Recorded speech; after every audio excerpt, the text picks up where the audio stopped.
Sous un ciel gris, Élodie serrait sa tasse de thé dans un petit café près de Notre-Dame. La pluie tapait doucement sur les fenêtres.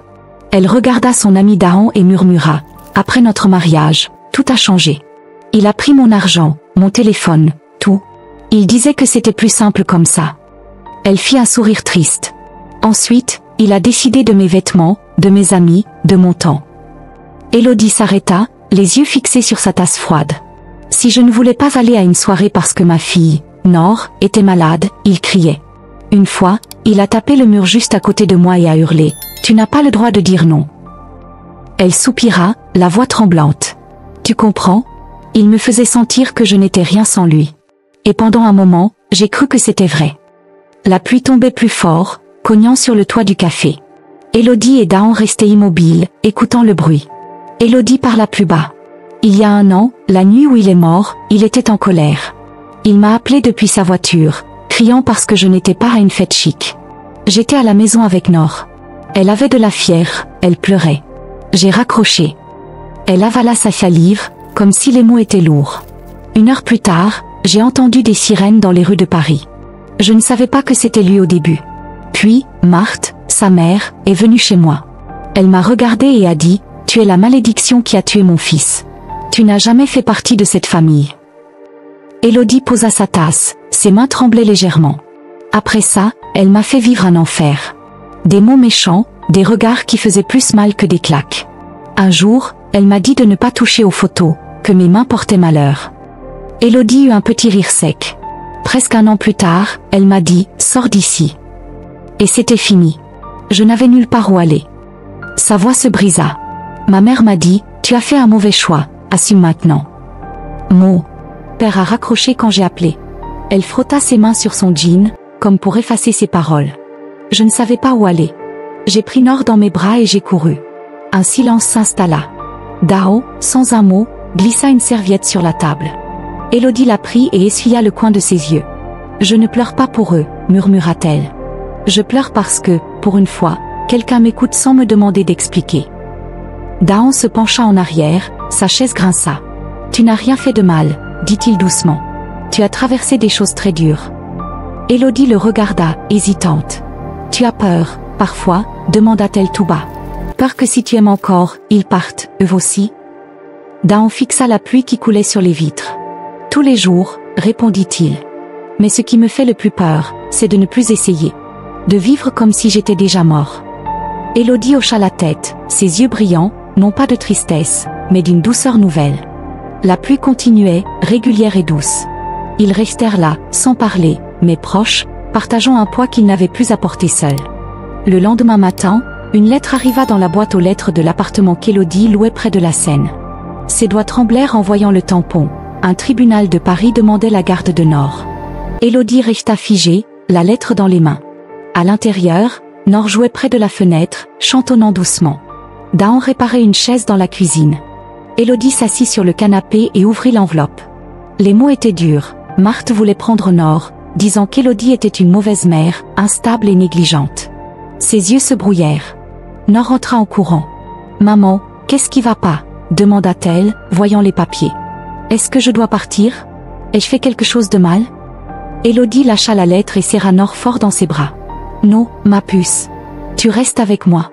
Tu es parfaite. » Dahan s'approcha et s'agenouilla près d'elle. « Si tu ne peux pas la garder seule, dit-il, on le fera ensemble. » Élodie le regarda, pleine de peur mais aussi d'espoir. « C'est tout ce que j'ai, murmura-t-elle. Dahan répondit, « Et c'est assez pour se battre. » Les jours suivants furent flous. Élodie dormait peu. Elle brossait les cheveux de Nor avec des mains tremblantes, comme si chaque geste pouvait être le dernier. Elle évitait les rues animées de Paris, les regards des gens, leurs chuchotements. « C'est la veuve », murmurait-on au marché des Halles. « Sa fille n'a pas de chance. » Nor l'avait entendu aussi. « Pourquoi il te regarde comme ça ?» demanda-t-elle, ses yeux ronds et confus. Élodie ne savait pas quoi répondre. Comment expliquer à une enfant de 5 ans la méchanceté des grands? Une nuit, pendant que Nor dormait, Élodie fixait les papiers du tribunal à la table de la cuisine. Dahan posa une tasse de thé devant elle et s'assit en face. « Je ne peux pas la perdre, » murmura-t-elle. « Je mourrai s'ils la prennent. » Dahan se pencha. « Alors, bats-toi. Tu as déjà survécu à pire.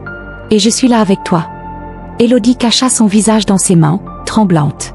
Plus tard, elle s'assit près de Nord endormie et lui caressa les cheveux. « Maman », murmura Nord dans son sommeil, « tu ne les laisseras pas m'emmener, hein ?» Élodie ferma les yeux. « Jamais », répondit-elle. Une force grandit en elle, pas de la colère, mais un amour qui ne lâcherait rien. À Paris, les rumeurs couraient vite. Les gens évitaient Élodie dans les rues. Les sourires polis devenaient des regards froids. Elle vit chez Daon maintenant, chuchotait-il près du Pont-Neuf. Elle doit vouloir son argent. À la boulangerie, une femme dit « Plus de pain », même si des miches fraîches étaient sur l'étagère. Élodie sortit sans un mot, tenant la main de Nord, qui trottinait à ses côtés. De retour chez Daon, Élodie essaya de cuisiner, mais ses mains tremblaient trop. Elle s'assit par terre, le souffle court. Nord s'approcha. « Maman, j'ai fait quelque chose de mal ?» Élodie secoua la tête, ravalant ses larmes. « Non, ma puce. Jamais. » Daon entra, vit Élodie par terre, et s'agenouilla près d'elle. Sans parler, il lui prit la main et l'emmena dehors, près d'un vieux cerisier dans le jardin. Ils s'assirent sous l'arbre, la brise faisant danser les feuilles. « Tu peux être silencieuse quand le monde crie, » dit Daon. « Mais pas avec moi. » Élodie murmura, « Je ne veux pas gâcher ta vie.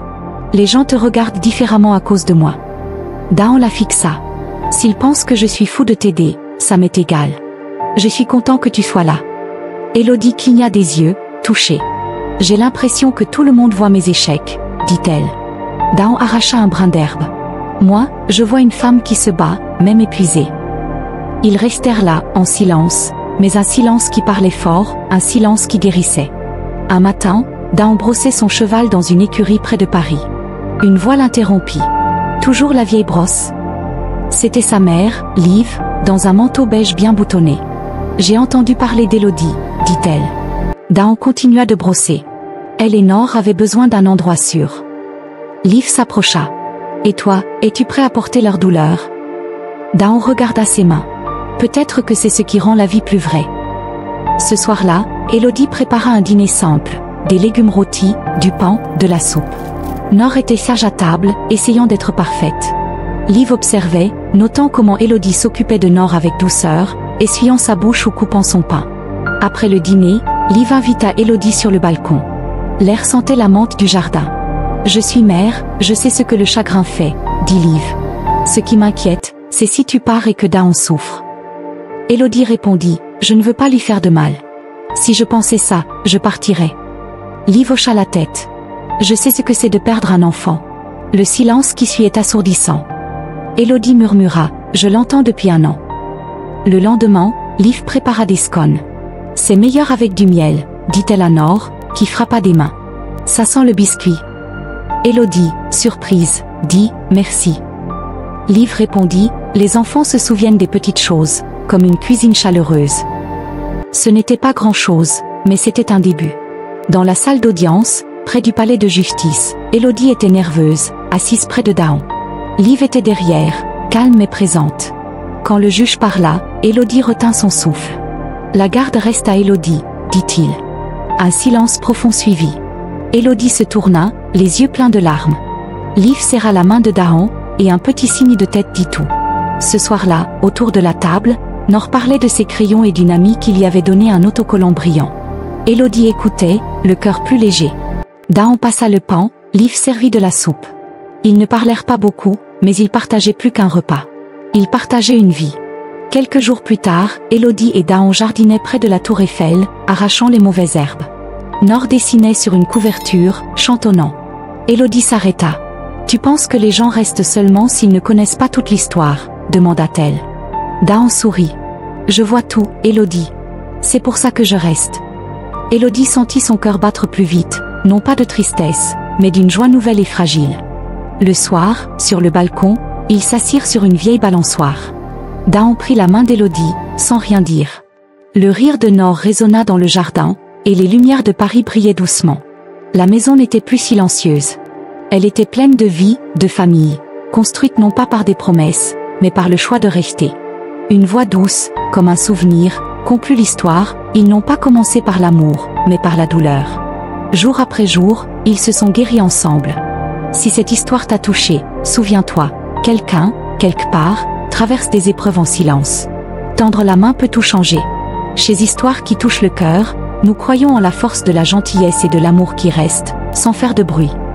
Quelques mois plus tard, le soleil brillait sur Paris, illuminant les toits et les pavés humides des rues près de Montmartre. Élodie marchait main dans la main avec Nord, un panier rempli de légumes frais du marché. Nord sautillait, son écharpe colorée flottant derrière elle. « Maman, on peut acheter des fraises aujourd'hui ?» demanda-t-elle, les yeux pétillants. Élodie sourit, un vrai sourire, léger comme l'air du printemps. « D'accord, ma puce. On en prendra pour le dessert. » Dans leur petit appartement, Daon taillait des planches dans la cour, fabriquant une étagère pour les défunts de Nord. Liv, assise sur le balcon, tricotait une couverture pour l'hiver. Depuis le jugement, la vie avait changé, mais pas sans effort. Les murmures des voisins continuaient. « Elle a de la chance, Élodie », chuchotait-il près du Sacré-Cœur. Daon et Liv la protègent, mais pour combien de temps? Élodie les entendait parfois, mais elle apprenait à ne plus les laisser entrer dans son cœur. Un soir, alors que la tour Eiffel scintillait au loin, Élodie trouva une nouvelle lettre dans la boîte aux lettres. Son cœur s'arrêta. C'était une enveloppe du tribunal, encore. Marthe n'avait pas abandonné. Cette fois, elle demandait une visite régulière avec Nord, arguant qu'elle voulait être une grand-mère pour elle. Élodie s'assit sur les marches, la lettre froissée dans ses mains. Nord jouait à l'intérieur, riant avec Daon qui lui apprenait à empiler des cubes. Élodie entra, la gorge serrée. « Daon » murmura-t-elle, « elle veut revoir Nord. » Daon posa les cubes et s'approcha. « Qu'est-ce que tu ressens ?» demanda-t-il, les yeux pleins de douceur. Élodie secoua la tête. « Je ne veux pas que Nord souffre. Marthe ne l'aime pas, pas vraiment. Elle veut juste me punir. » Liv entra, posant son tricot. « Élodie, dit-elle calmement, tu es sa mère. Tu sais ce qui est bon pour Nord.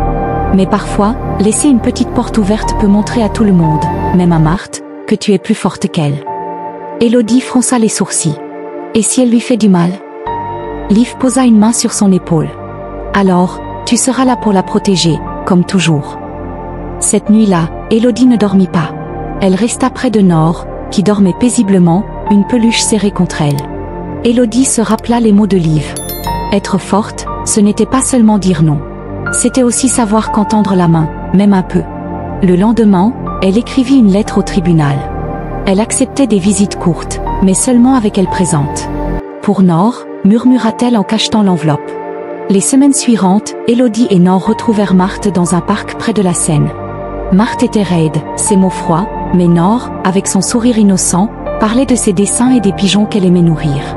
Élodie restait près d'elle, attentive, prête à intervenir. Marthe ne changea pas, mais quelque chose dans ses yeux s'adoucit un peu en voyant Nord courir. Élodie ne lui faisait pas confiance, mais elle se sentait plus forte. Elle contrôlait la situation, pour sa fille. Un après-midi, après une visite, Nord demanda « Maman, pourquoi grand-mère Marthe est toujours fâchée ?» Élodie s'agenouilla près d'elle. Parfois, les gens portent une grosse tristesse, et ils ne savent pas comment la poser. Mais toi, tu es ma lumière. Tu me rends heureuse. Nord sourit et tira sa mère dans ses bras. De retour à l'appartement, Daon et Élodie plantaient des fleurs dans le jardin. Nord courait autour d'eux, ramassant des pétales tombés. « Regarde, maman, une couronne !» cria-t-elle, en posant des fleurs sur la tête d'Élodie. Daon rit. « Ça te va bien », dit-il. Élodie rougit, mais pour la première fois depuis longtemps, elle se sentit belle, pas brisée. Liv sortit avec une assiette de scones tout chaud. « Pour les jardiniers », dit-elle en souriant. Ils s'assirent tous sous le cerisier, partageant les scones et les rires de Nord. Les lumières de Paris brillaient au loin, et le vent portait une odeur de fleurs. Élodie regarda sa famille, pas une famille de sang, mais une famille choisie. Elle pensa à tout ce qu'elle avait traversé, la peur, la douleur, les regards des autres. Mais maintenant, elle voyait autre chose, l'espoir. Daon tendit la main et serra la sienne, comme il l'avait fait sur le balcon. Nord grimpa sur les genoux d'Élodie, et Liv raconta une histoire de son enfance en Belgique, faisant rire tout le monde. La nuit tomba doucement, enveloppant Paris d'une lumière dorée. Élodie ne savait pas ce que l'avenir apporterait, mais pour la première fois, eux.